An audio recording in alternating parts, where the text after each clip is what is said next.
কোরআনুল কারীমের মধ্যে আল্লাহ তাআলা বলছেন, আফা হাসিবতুম আন্নামা খালাকনাকুম আবাসান, আমার বান্দারা তোমরা কি এই ভেবেছো যে আমি আল্লাহ তোমাদেরকে অনর্থক বানিয়েছি? কিভাবে ভাবলাম? আমি আল্লাহ তাআলা এত বড় সৃষ্টি জগৎ দিয়ে তোমাকে লালন পালন করছি উদ্দেশ্যহীন, রং তামাশা খেল তামাশা, তুমি তোমার মন মতো চলবা, খাইবা, ঘুমাইবা, ফুর্তি করবা, এই জন্যই বানাইছি না আমি? এটা কোনো কথা হইল? এটা তো কোনো সামান্যতম যুক্তিতেও ধরে না। এবং আল্লাহ বলেন, ওয়া আন্নাকুম ইলাইনা লা তুরজাউন, তোমরা কি এই ভেবেছো যে তোমাদেরকে আমি আল্লাহর কাছে ফেরত আসতে হবে না?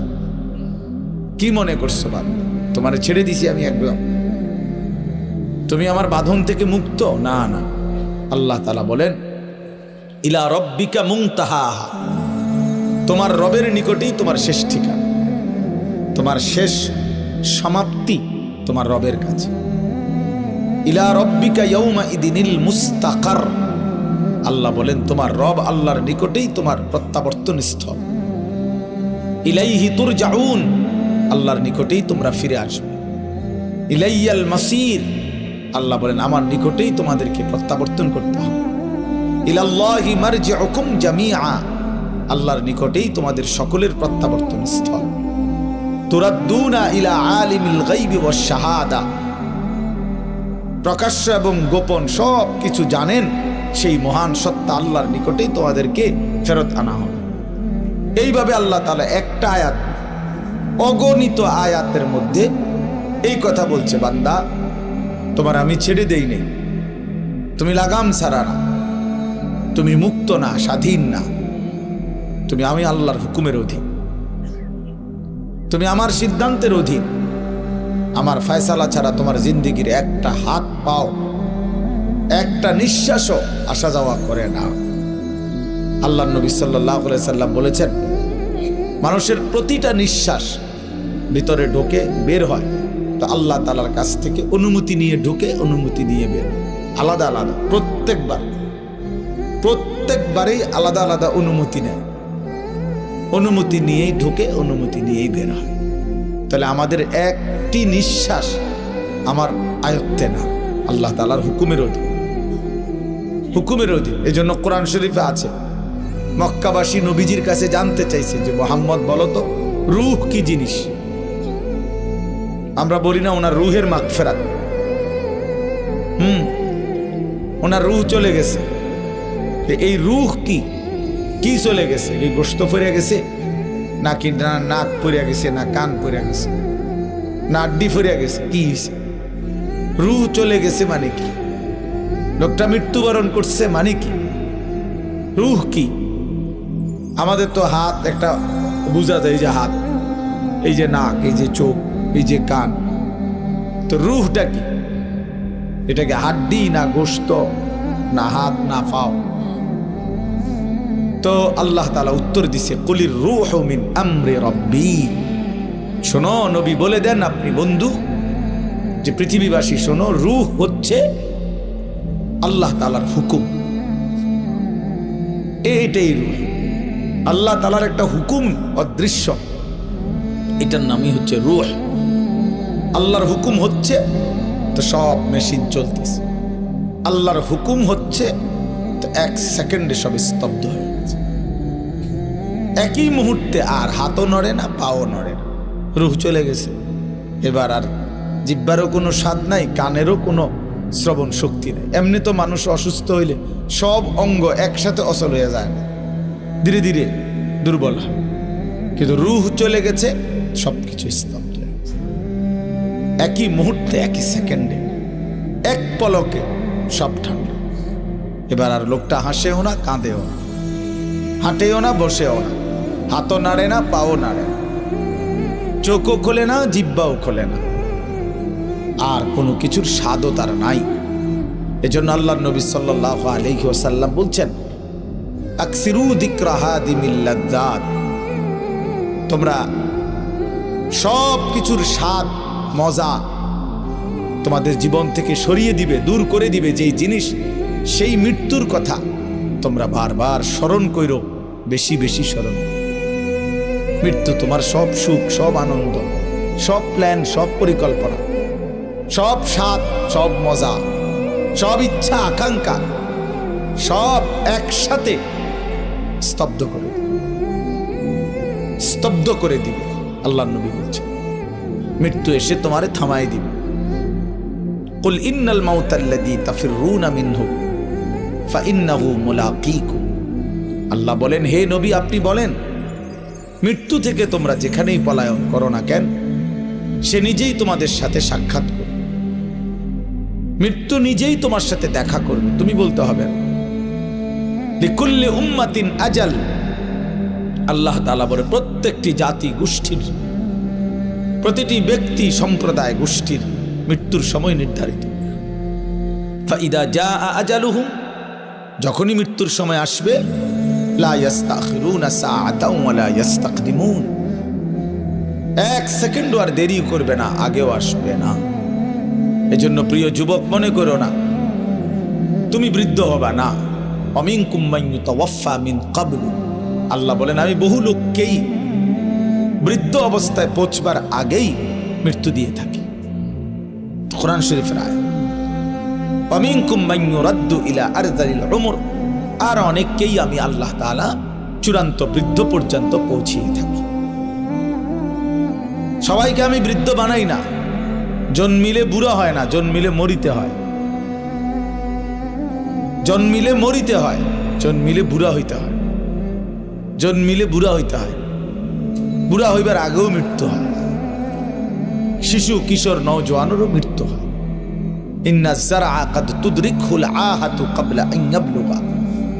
হযরত হাসান বসরি রাহমাতুল্লাহ আলাইহি বলছেন, হে যুবক মনে রেখো, অসংখ্য ফুল, অসংখ্য ফসল পাকবার আগে আগেই পরিপক্ক, পাকবার আগে, কাটবার আগে আগেই ঝরে যায়, ঝরে যায়। সব ফুল ফল হয় না, সব ফল পাকে না, পাকে না। যে পরিমাণ আমের মুকুল বাইর হয় ওই পরিমাণ আম হয় না, এর আগেই অসংখ্য ফুল ঝরে যায়। যতগুলো আম ছোট ছোট হয়, অতগুলো আম পাকা পর্যন্ত বড় হয় না। পাকে অল্প কয়টা, ঝরেই যায় বেশি, ঝরে যায় বেশি। এজন্য ইমাম আল্লামা ইবনুল জাওজি রাহমাতুল্লাহ আলাইহি একজন বড় বুজুর্গ ছিলেন। উনি বলছিলেন, হে যুবক, তুমি তোমার মহল্লায়, তোমার পরিবারে, তোমার এলাকায় তুমি হিসাব করে দেখো তোমার বয়সী যুবক কয়জন আর এর সাথে আনুপাতিক হারে বৃদ্ধ কয়জন। দেখবা যুবকই বেশি, বৃদ্ধ কম, অথচ আনুপাতিক হারে কাছাকাছি থাকার কথা। আমার বয়স যদি, বা নওজোয়ানের বয়স যদি 20-25 হয় তোমাদের, তাহলে এই বয়সে তো এই সময়ে, এর আগের মানুষগুলোতে এই সময় অনেক লোক ছিল, তাহলে সেই হারে তো 70-75 বছর, 60-65 বছরওয়ালা লোক কাছাকাছি থাকার কথা। যে আমগো বাড়িতে ছেলে আছে 30 জন, তো বয়স্ক মুরব্বীও তো থাকার কথা 26-27 জন, 20-25 জন। কিন্তু সবাই বলে যে হুজুর এই চাচাই আর শেষ মুরব্বী, আর এই খালাই আর শেষ মুরব্বী, আর নাই হুজুর পুরা বাড়ি। এরকম 2 জনে একজনের হিসাব দেয়, তাহলে বোঝা গেল বয়স্ক লোকের হিসাবে আসে বয়স্ক কম, কিশোর নওজোয়ানি বেশি। তাহলে এই বেশি তো সবসময়ই বেশি। আজকে 3 বছর আইয়া ফুলাফাইন বাইরে গেছে, এর আগে সব বুড়াই আছিল, এমন কথা বোঝেন নাই? কথা এটা তো একটা আনুপাতিক হার, সবসময় একটা ধারাবাহিকতা আছে। তাইলে এই হিসাবে যে পরিমাণ নওজোয়ান, কিশোর, যুবক একটা বাড়িতে, একটা মহল্লায়, একটা পাড়ায়, ওর কাছাকাছি থাকবার কথা বুড়া মানুষ, অথচ ওর কাছাকাছি না, অনেক ব্যবধান। জওয়ান যদি থাকে 30 জন, বুড়া নাই 3 জন। কেন? তার মানে অধিকাংশ যুবকই বৃদ্ধ হওয়ার আগে আগেই কবরে চলেছে। এটাই উনি বুঝাইছেন, যে তুমি দেখলেই বুঝবা, খোলা চোখেই এটার প্রমাণ। এটা এই জন্য হযরত ওমর রাদিয়াল্লাহু তাআলা আনহু বলতেন, কুল্লা ইয়াউমিন ইউকালু মাতা ফুলান মাতা ফুলান ওয়ালা বুদ্দা মিন ইয়াউমিন ইউকালু মাতা ওমর। হযরত ওমর রাদিয়াল্লাহু তাআলা আনহু বলতেন যে প্রতিদিন ঘোষণা হয় আজ অমুকের মৃত্যু হলো, আজ অমুকের মৃত্যু হলো। তিনি বলেন নিশ্চিত একদিন ঘোষণা হবে আজ ওমরের মৃত্যু হলো, আজ ওমরের মৃত্যু হলো। হযরত ওমর রাদিয়াল্লাহু তাআলা আনহু আমরা কিতাবে পড়ছি 10.5 বছর তিনি মুসলমানদের খলিফা ছিলেন, বাদশাহ ছিলেন। তো এই 10.5 বছর উনি একজন লোক, ওনার চাকরি দিয়ে রাখছিলেন একজন লোকের দায়িত্ব ছিল যিনি ওনার সাথে থাকতো, আর কিছুক্ষণ পর পর শুধু তার চাকরি ছিল একটা কাম, যে ওনাকে শুধু ওমরকে মৃত্যুর কথা স্মরণ করাই দিত। এর দূরে কাম ছিল না, একটু পর পর ওমর তোমাকে মরতে হবে, তোমাকে এই পৃথিবী ছেড়ে চলে যেতে হবে, এই কথাইটা মনে করাই দিত, এই কথা মনে করাই দিত। হ্যাঁ, এক বুজুর্গ বলছেন যে জানাজার লাশের সামনে দাঁড়িয়ে তুমি একবার হলে ভাইবো যে এর পরের লাশ হয়তো তোমার জানাজা, পরের লাশ। এই আমার ড্রাইভার যে আবু বকর ভাই হয় বলতেছে ওর আপন মামা মামি পরশুদিন সকালবেলা খেতে গেছে শরীয়তপুর মাদারীপুর বাড়ি। তো ক্ষেতের পাশে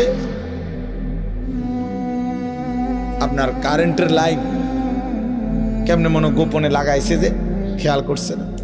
দুজন একসাথে খেতে যাইতেছিল, আপন মামা মামি, বয়স্ক মানুষ, কাজের জন্যই যাইতেছে খেতে। দুইজনেই কারেন্টের শর্ট করে একসাথে মারা গেছে,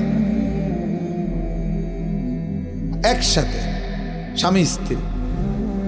আজকে জানাজা হয়েছে। কি আশ্চর্য পৃথিবী! গত সপ্তাহে ও সহ আমরা যশোর যাব, তার ওখানে থাকমু কোথায়, মানে রুম ঠিক হইছে। আমরা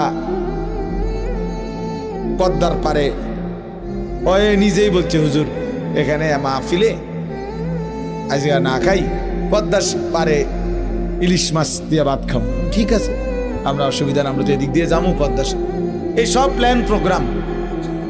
গাড়িতে উঠছে, গাড়ি চালাইতেছে, কিছু দূরে মাথায় খবর আসছে যে এর শাশুড়ি মারা গেছে, তো আবার ফিরে চলে গেছে। তাহলে মানুষ ভাবে এক, ফায়সালা হয় ভিন্ন, ফায়সালা ভিন্ন হয়, মৃত্যু এসে থামায় দেয়।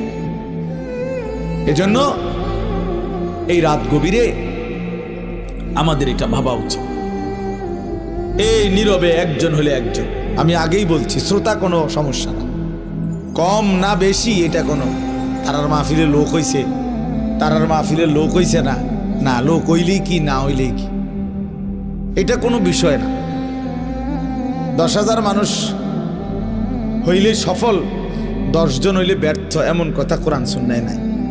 মূল বিষয় হলো ফিকির, মূল বিষয় হলো পরিবর্তন, মূল বিষয় হলো সংশোধন, মূল বিষয় হলো আমার বিবেক জাগা, আমার অনুভূতি জাগলো কিনা, আমার ভিতরে কোনো অনুভূতি আসলো কিনা, আমি আসলে কিছু ভাবলাম কিনা।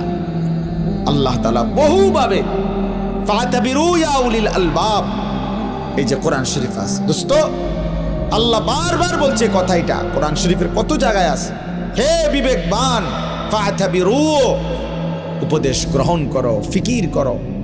আল্লাহ বলছে সবক নাও বান্দা, উপদেশ গ্রহণ করো বান্দা। আল্লাহ তাআলা নবীকে বলছে ফাকসুসিল কাসাসা লাআল্লাহুম ইয়াতাফাক্কারুন।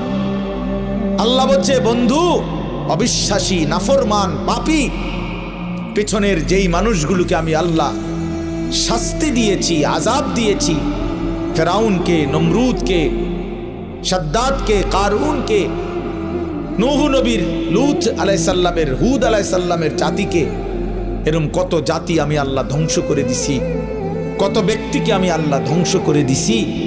এই গল্পগুলো, এই ঘটনাগুলো আপনি আমার বান্দাদেরকে শুনান, লাআল্লাহুম ইয়াতাফাক্কারুন, যেন তারা ফিকির করে, ভাবে যে হায় এ কাজ করেছে যারা, তাদের পরিণতি ছিল এই, আমারও পরিণতি হবে। আল্লাহ বলছে ফিকির, লাআল্লাহুম ইয়াতাফাক্কারুন। আল্লাহ তাআলা বলছে লাকাদ কানা ফি কাসাসিহিম ইবরাতুল লিউলিল আলবাব। প্রিয় ভাই, মনোযোগ দিয়ে শুনলে ভালো। আল্লাহ বলছেন লাকাদ কানা ফি কাসাসিহিম, পূর্ববর্তী জাতিদের ইতিহাসে ঘটনার মধ্যে রয়েছে ইবরাত, উপদেশ, লিউলিল আলবাব, বিবেকবানের জন্য, বিবেকবানের জন্য, যার বিবেক আছে তার জন্য। আল্লাহ তাআলা বলছে ইন্নামা ইয়াতাযাক্কারু উলুল আলবাব। আমার কোরআন, আমার সুন্নাহ, এর থেকে উপদেশ গ্রহণ করতে পারে কারা? যারা উলুল আলবাব, বিবেকবান। আর যে জীবন মনে করছে জীবন মানে ভাত মাছ চাল ডাল, পেশাব পায়খানা, ঘুম, যৌন চাহিদা পূরণ, লজ্জাস্থানের চাহিদা, শাহওয়াত, কামনা বাসনা, নারী ছবি, মদ জুয়া, জিনা ব্যভিচার, উলঙ্গ দৃশ্য, সুদ ঘুষ, বাটপারি সিটারি, 2 নম্বরই, এতটুকুই জিন্দিগি যে মনে করছে জীবন মানে এরই নাম, তো খোদার কসম সে বিবেকবান না, সে ইনসান না।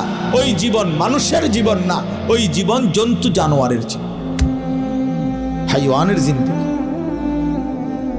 ওই জিন্দিগি জানোয়ারের জিন্দিগি। কোরআন শরীফ আল্লাহ বলছে এ যে কয়জন ছেলে বসছো বাবা, তোমরাই ভাইব, যে কয়জন বাবারা বসছেন আপনারাও ভাইব। হিসাব মিলাইয়েন, আপনারটা আপনি, আপনার হিসাব আপনি মিলাইয়েন। সাহিবুল বাইতে আদরা বিমা ফিহি, আরবি ভাষায় বলে প্রবাদ যে ঘরওয়ালাই জানে তার ঘরে কি আছে। আমি তো জানি আমার ঘরে কি কি মাল সামানা আছে, এই পৃথিবীর কেউ না জানলে কি হইছে? তাহলে আমার খবর তো আমার আছে। আমি তো কি পরিমাণ অন্যায় আর কি পরিমাণ ন্যায় আমার, আমি কতটা ভালো কাজ করছি মন্দ করছি, এটুকু বিবেক তো আমার আছে, আমার জানা তো আছে। এটা নিজেরটা নিজে হিসাব করে। হাসিবু ক্বাবলা আন তুহাসাবু, নবী সাল্লাল্লাহু আলাইহি সাল্লাম বলেছে উম্মত, তোমার হিসাব আল্লাহ নেওয়ার আগে তুমি নিজের হিসাব করে নাও। হাসিবু আনফুসাকুম। গতকালকে আমরা 14 গ্রাম যাচ্ছিলাম, আমাদের আগে গাড়ি বিশাল জ্যাম। কি হইলো? বললো যে হুজুর একটা ছেলে ট্রাকের সাথে সাইকেল চালাইয়া যাইতেছে, বাড়ি খাইছে, একটা বাড়ির সাথে সাথে 2টা পাও একার ভাঙ্গা, দুটোটা পাও শেষ, রক্তে ভাইসা গেছে খালাস। এই জিন্দিগি, এই হাসি খুশির জিন্দিগি ক্ষণিকের মধ্যে স্তব্ধ। এজন্য প্রিয় ভাই, তুমি তোমার উপরে যদি ভরসা কইরা গুনাহ করো যে আমার শরীর, আমার যৌবন, আমার স্বাস্থ্য, আমার সুস্থতা, তাইলে ভুল করো, ভুল। আমার এইখানে পেটের এই জায়গাটাতে একটা ছোট্ট ফোঁড়া উঠছে আজকে 5 দিন। এই এখনো ওষুধ খাইতেছি হোমিও, এইটার ব্যথায় আমি এই যে 5 দিন এই আবার সারাক্ষণ চিনচিন চিনচিন চিন করে ব্যথা করে, রাত্রে সকালে দিনে এই ব্যথা নিয়েই আমি চলতেছি। কালকে আমার উমরার ফ্লাইট, আমি সকালবেলায় আমার এই বছরের সিজনের শেষ মাহফিল আজকে আপনাদের এখানে, আলহামদুলিল্লাহ। কালকে সকালেই আমি 7টা বাজে ইনশাল্লাহ চলে যাব। দুপুরবেলা আমার ফ্লাইট, উমরার ফ্লাইট, মদিনা শরীফ যাব ইনশাআল্লাহ, আল্লাহ যদি নেয়। তাইলে আমার ভাই, তো আমার বলার উদ্দেশ্য হলো এই একটা ছোট্ট ফোঁড়া, এইটা এক সাইডে, আমার বাকি শরীরে সব কিছু ঠিক আছে, কিন্তু এই এক ছোট্ট ফোঁড়ার যন্ত্রণায় আমার সারা শরীরের মধ্যে ব্যথা অনুভব হচ্ছে, অশান্তি লাগতেছে, অস্বস্তি লাগতেছে। তাইলে প্রিয় বন্ধু, আল্লাহ তাআলা যে আমাদেরকে সুস্থ রাখতেছে, এ তো আল্লাহর দান, এ তো আল্লাহর দান।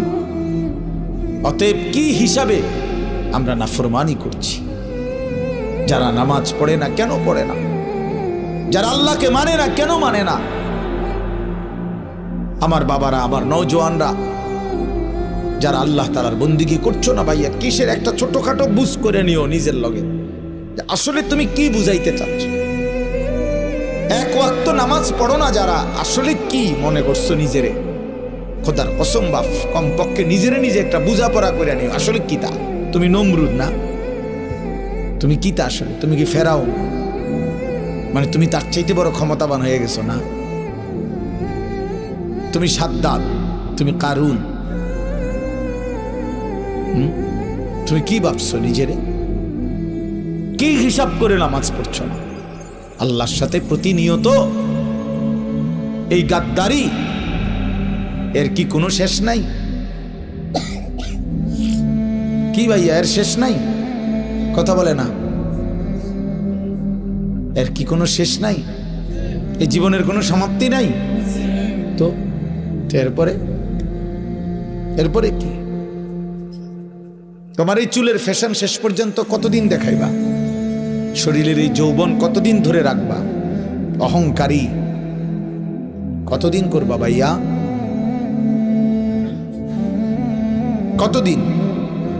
এই জন্য এক বুজুর্গ বলছেন যে, হে যুবক, অন্ধকারে গুনাহ করো না, কারণ জানো অন্ধকার যিনি সৃষ্টি করেছেন তিনি তো তোমাকে দেখছেন। হুয়াল্লাযী খালাকায যালামা ইয়ারানি, তিনি বলেন মনে রেখো যিনি অন্ধকারকে সৃষ্টি করেছেন তিনি তো আমাকে দেখছেন। তুমি না মনে করছো কেউ দেখে না, কিন্তু অন্ধকারকে যিনি সৃষ্টি করেছেন তিনি তো আল্লাহ, তিনি তো দেখছেন। এজন্য ভাইয়া বাপ, এটা ফিকির করা যায়। আমরা একটা ফিকিরে বয়ান করি, কম কিংবা বেশি এগুলা নিয়ে কোনো টেনশন নেই। ফিকির আছে যে পরিবর্তন চাই। ইন উরিদু ইল্লাল ইসলাহা মাসতাতাতু, সাধ্যের সবটুকু দিয়ে আল্লাহর বান্দাদের পরিবর্তন, ইসলাহ, সংশোধন। এজন্য আজকে আমি অনুরোধ করলাম, আমরা দিল থেকে দোয়া করব, আল্লাহ যদি নেয়, আল্লাহ যদি হায়াতে বাঁচায়, হয়তো মালিক যদি তৌফিক দেয়, তা আগামীকাল আমি মদিনা শরীফ থাকবো ইনশাআল্লাহ। আল্লাহ নিয়ে এই জিন্দেগির বহুতই বড় আল্লাহ তাআলার ফজল ও করম, যাকে আল্লাহ তৌফিক দেয়। যেই চোখ কালো গিলাফ দেখছে, যেই চোখ মদিনার সবুজ গম্বুজ দেখছে, সে ভাগ্যবান। कहाँ ये मेरी किस्मत के तवाफ तेरे घर का, मैं जागता हो या रब या ख्वाब देखता हो। এক বুজুর্গ বলছেন যে আল্লাহর ঘরের সামনে, কাবা ঘরের সামনে দাঁড়িয়ে উনি বলছিলেন, হায় মাওলা, কি অসাধারণ কিসমত আমার, আমি আপনার ঘরের সামনে দাঁড়িয়ে। এরপরে বলতেছিলেন যে হায় মাওলা, আমি বুঝতেছি না আমি কি স্বপ্ন দেখতেছি নাকি জেগে আছি। মাই জাগতা হো ইয়া রব ইয়া খ্বাব দেখতা হো, আমি কি জেগে আছি রব নাকি স্বপ্ন দেখছি। এজন্য ভাইয়া, জিন্দেগির সবচেয়ে বড় মজাদার বিষয় হলো আল্লাহর গোলামি করা। আল্লাহকে ডাকার মধ্যেই তৃপ্তি। মানুষ সুখ চায়, মানুষ আনন্দ চায়, মানুষ তৃপ্তি চায়, মানুষ স্বস্তি চায়। খোদার কসম, আল্লাহকে ডাকার মধ্যে, নামাজের সেজদার মধ্যে, রোজার মধ্যে, গুনাহ ছেড়ে দেওয়ার মধ্যে তৃপ্তি আছে, সুখ আছে, আনন্দ আছে, স্বস্তি আছে। নাফরমানির মধ্যে সুখ। কোন চোর ডাকাত, কোন সুদখোর, ঘুষখোর, কোন মদখোর, নেশাখোর সুখে নাই। হয় পুলিশ দৌড়ায়, নইলে মানুষে দৌড়ায়, নয়তো মানুষে লানত দেয়, অভিশাপ দেয়, তার উপরে খোদার গজব পড়ুক, তার উপরে আল্লাহর লানত পড়ুক। তে সমাজটা জ্বালাইয়া খাইতে আছে, মানুষের কষ্ট দিতেছে, মানুষের স্ত্রী কন্যা তার দ্বারা নিরাপত্তাহীনতায় ভুগতেছে। এই হারামখোর, নেশাখোর সমাজটা নষ্ট করে দিতেছে। এই সুদখোর, হারামখোর মানুষের টাকা রাক্ষসের মতো চুষে খাইতেছে। এরকম কোন লানত ছাড়া, অভিশাপ ছাড়া আর কিছুই জোটে না, আর কিছুই জোটে না, আর কিছু জোটে না। এই জন্য আমরা ফিকির করা উচিত। ইয়া আইয়ুহাল্লাযীনা আমানুত্তাকুল্লাহ ওয়ালতানজুর নাফসুম মা কদ্দামাত লিগাদ ওয়াত্তাকুল্লাহ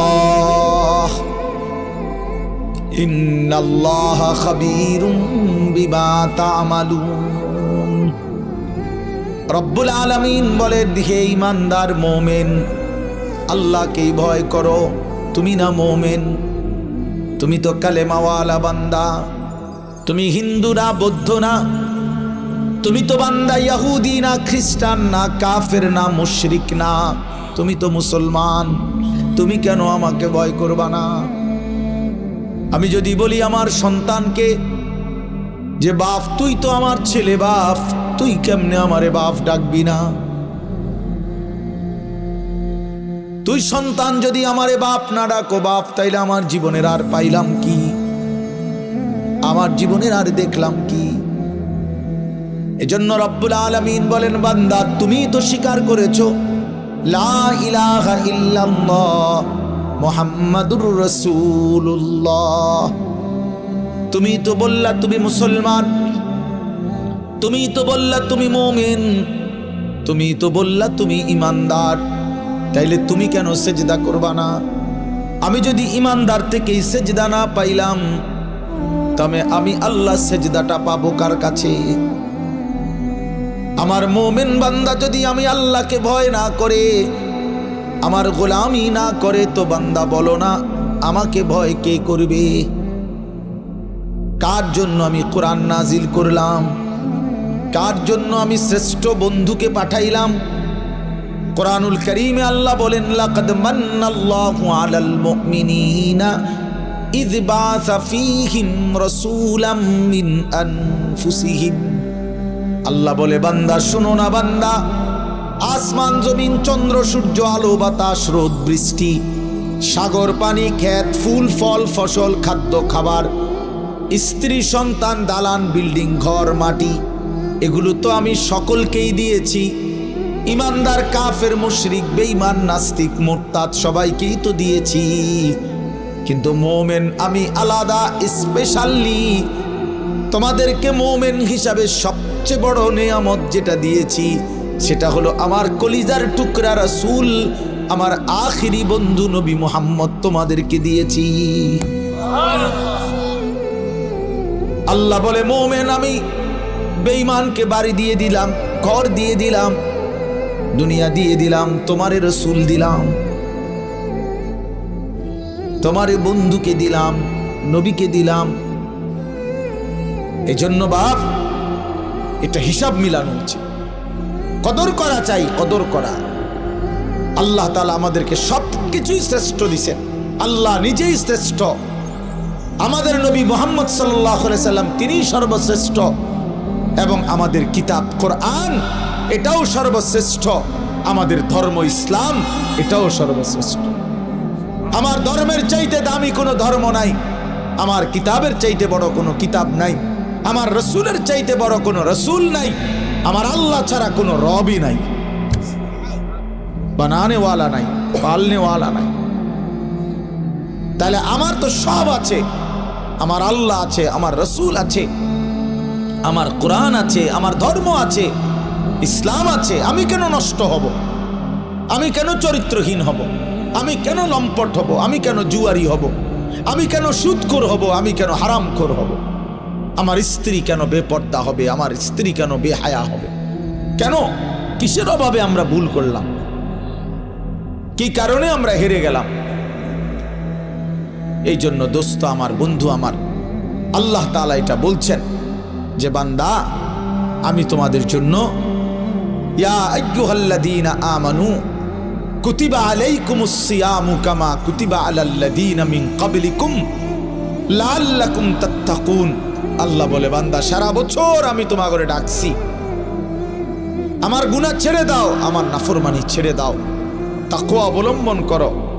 সারা বছরও কদর করলা না, যাও ঠিক আছে বান্দা আমি মাফ করে দেবো, যাও এবার আমি শেষবারের মতো তোমার একটা মাস দিলাম, একটা মাস মাত্র, একটা রমজান, তুমি আমার হুকুমটা মানো, গুনাহ ছেড়ে দাও বান্দা, আমার বন্দেগী করো। আমি আল্লাহ ওয়াদা দিলাম আমি এক মাসেই তোমারে মুত্তাকি বানিয়ে দেব। যা। মাসেই পবিত্র করে তোমারে এক মাসেই আমি আল্লাহ তাআলা জান্নাতের ভিসা দিয়ে জান্নাতের মেহমান বানিয়ে দেব। এরপরও যেই নাফরমান কদর করবে না, তার কপালে জুতার বাড়ি ছাড়া, ভিসার বাড়ি ছাড়া আর কিচ্ছু, আর কিচ্ছু। এই জন্য আল্লাহ নবী সাল্লাল্লাহু আলাইহি সাল্লাম বলেন, ওই ব্যক্তি বেইজ্জত হোক, রাগিমা আনফু রাজুলিন, ওই ব্যক্তির আল্লাহ তারে অপমান করুক, বেইজ্জতি করুক, যে রমজানের মতো মাস পেল কিন্তু গুনাহ মাফ করাইল না, গুনাহ মাফ করাইল না। নবীজি লানত দিছে তারে, যা তোরে আল্লাহ বেইজ্জতি করুক, তোর চেহারা মলিন হোক, তোর চেহারা ধুলি ধূসরিত হোক। এত বড় রমজান পেয়েও যারা কদর করল না, কদর করল না। এই জন্য রমজান আমাদের সামনে, রমজান আমাদের সামনে, মাহে রমজান আমাদের সামনে। বড় মুবারক মাস, শ্রেষ্ঠতম মাস, জীবন গঠনের মাস, আখিরাত অর্জনের মাস, নাজাতের মাস, নিজের জীবন সাজাইবার মাস, মাহে রমজান।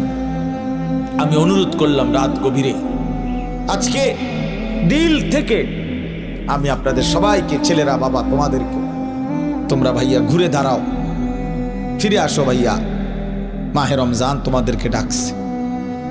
আল্লাহ নবী সাল্লাল্লাহু আলাইহি সাল্লাম বলছেন, রমজানের চাঁদ যখন ওঠে তখন আল্লাহর একজন ফেরেশতা সারা পৃথিবীব্যাপী ডাকতে থাকে, ইয়া বাগিয়াল খাইরে আকবিল, হে কল্যাণ কাজের আগ্রহীরা এগিয়ে আসো, আসো কল্যাণের কাজ শুরু করো, ইবাদত শুরু করো। প্রতি সেকেন্ড আজকে এই রমজান তোমাদের আল্লাহ হীরামণি মুক্তা বানায় দিবে।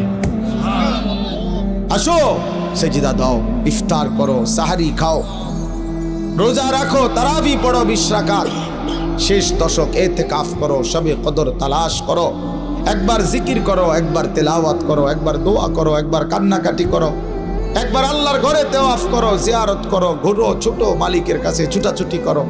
আল্লাহ, রমজান রমজান রমজান, কত বান্দারে আপনি কত দিকে মাফ করতেছেন, আমারও মাফ করে দেন, আমারও মাফ করে দেন। মান সামা রমাদানা ঈমানান ওয়া ইহতিসাবা গুফিরা লাহু মা তাকাদ্দামা মিন যামবি। আল্লাহর নবী সাল্লাল্লাহু আলাইহি সাল্লাম বলেন, রমজান মাসে যে পূর্ণ ঈমান রেখে সওয়াবের আশা করে করে রোজা রাখলো, আল্লাহ তার পিছনের সমস্ত গুনাহ মাফ করে দিলেন। ওয়ামান কামা রমাদানা ঈমানান ওয়া ইহতিসাবা গুফিরা লাহু মা তাকাদ্দামা মিন যামবি। দেখছেন ব্যথা? ওয়ামান কামা রমাদানা ঈমানান ওয়া ইহতিসাবা গুফিরা লাহু মা তাকাদ্দামা মিন যামবি। আল্লাহর নবী সাল্লাল্লাহু আলাইহি সাল্লাম বলেন, রমজান মাসে যে রাত্রিবেলা 20 রাকাত পূর্ণ তারাবি পড়লো, রাত্রি জাগরণ করলো, তাহাজ্জুদ পড়লো, তারাবি পড়লো, সেহরি খাইলো, দোয়া করলো, কান্নাকাটি করলো, রাত্রটা লম্বা ইবাদতে কাটাইয়া দিল, খোদার কসম আল্লাহর নবী বলেন, আল্লাহ তার পিছনের সব গুনাহ মাফ করে দিল। তাহলে দিনে রোজা রাখলো, পিছনের সব গুনাহ মাফ। রাতে জেগে থেকে আল্লাহর ইবাদত, একবার তারাবি, একবার ঈশা, একবার সাহারি খাইলো, একবার তাহাজ্জুদ পড়লো, রাত্রি গভীর পর্যন্ত আল্লাহর কাছে দোয়া করতে থাকলো। আল্লাহ বলেন, পিছনে নবী বলেন, দিনেও পিছনের গুনাহ মাফ, রাতেও পিছনের গুনাহ মাফ। তার রইল কি? এই বান্দা জান্নাতি হবে না তো কে জান্নাতি? কে জান্নাতি? আল্লাহর নবী সাল্লাল্লাহু আলাইহি ওয়াসাল্লাম বলছেন, কুল্লু আমালি ইবনি আদম লাহু ইল্লা সিয়াম। প্রত্যেক আমল বান্দা করে থাকে নিজের জন্যে, অর্থাৎ নিজের আখিরাত, নিজের নেকির আশায়, নিজের জান্নাতের আশায়, ইল্লা সিয়াম। আল্লাহ পাক নবীজি বলছেন, বান্দা শুধুমাত্র রোজা রাখে শুধুই আল্লাহ তাআলার মহব্বতের আশায়, আল্লাহর সন্তুষ্টির আশায়। এখানে মূলত বাস্তবিক অর্থেই রোজাই একমাত্র বিধান, যেই বিধানে মানুষকে ফাঁকি দেওয়ার একদম সহজ সুবিধা। নামাজ তো কথা বলার সুযোগ নাই, আপনি মসজিদে আসেন নাই, আমি দেখছি, আমি ছিলাম মসজিদে, আপনারে আমি দেখি নাই জামাতে। আপনি যদি কোন আমি এই মাত্র জামাতে নামাজ পড়ছি, তো আপনি এটা মৃত্যুক না, কথা বোঝেন নাই আপনি। আমি তো আপনি অন্যান্য ইবাদত লুকানোর সুযোগ কম। কিন্তু রোজা এমন এক ইবাদত যে ইচ্ছা করলে আমি লুকাইতে পারি। মানে আমি গোপনে খাইয়া আইসা আমি যদি বলি আমি রোজাদার, কোনো অসুবিধা নাই, লোকে বিশ্বাস করবো রোজাদার এবটা। কারণ এটা তো আলগা কোনো সিমটম নাই, আলাদা কোনো চিহ্ন আছেনি যে এটা বুঝানোর যে রোজা রাখলে এবার একটা হাত খুইয়া পড়ে অথবা নাক এক সাইডে চলে যায়, এরকম কিছু আসেনি। তাহলে এটা তো আলাদা বুঝাইবার কোনো চিহ্ন নাই, শুধুই আল্লাহর প্রতি বিশ্বাস, আল্লাহর প্রতি ঈমান, এটাই একমাত্র রোজা রাখতে তাকে কি করে, উৎসাহিত করে। না মানুষেরও তো সে ধোঁকা দিতে পারেই, কিন্তু নামাজ তো না পড়া বলবো কেমনে, হজ না করে কইব কেমনে আমি হজ হিসাব, ওমরা না করে কেমনে কইব আমি আল্লাহর ঘরে গেছি, কোরআন শরীফ না পড়া কেমনে কইব যে আমি কোরআন শরীফ খতম করছি। আমনে চাই পড়া হুনান চাই গুদ্দু, আপনি কোরআন শরীফ তো পড়তে নি পারেন না, আপনি কেমনে খতম করছেন, ধরা খাইবেন নাম নেই। এই সব আমল লুকানোর সুযোগ কম, কিন্তু রোজা লুকানো যায়। আমি খাইয়া আইসা কইলাম আমি রোজাদার, তাহলে কারো বুঝার কোনো উপায় নাই। তাহলে যেখানে আড়াল করার সুযোগ আছে, তারপরেও যেই বান্দা আল্লাহর মহব্বতে রোজা রাখে, তো আল্লাহ তাআলা বলে ইল্লা সিয়াম, কাজেই রোজা শুধুই বান্দা যখন রাখে আমার জন্যই রাখে, লোক দেখানোর জন্য না। নামাজের মধ্যে বান্দার হইতে পারে লোক দেখানো, কাউরে দেখাইবার লেগে নামাজ পড়ছে, হজ করছে হয়তো মানুষকে দেখানোর জন্য, গ্রামে যাতে এখন হাজি সাহেব বলে, দান করছে লোকে যেন দানশীল বলে। কিন্তু রোজা বান্দা মানুষে দেখানোর জন্য রাখে না, শুধুই আমার জন্য রাখে। এই জন্য আল্লাহ বলেন আমি নিজেই রোজার বিনিময় আমার নিজ কুদরতি হাতে দিতে থাকব।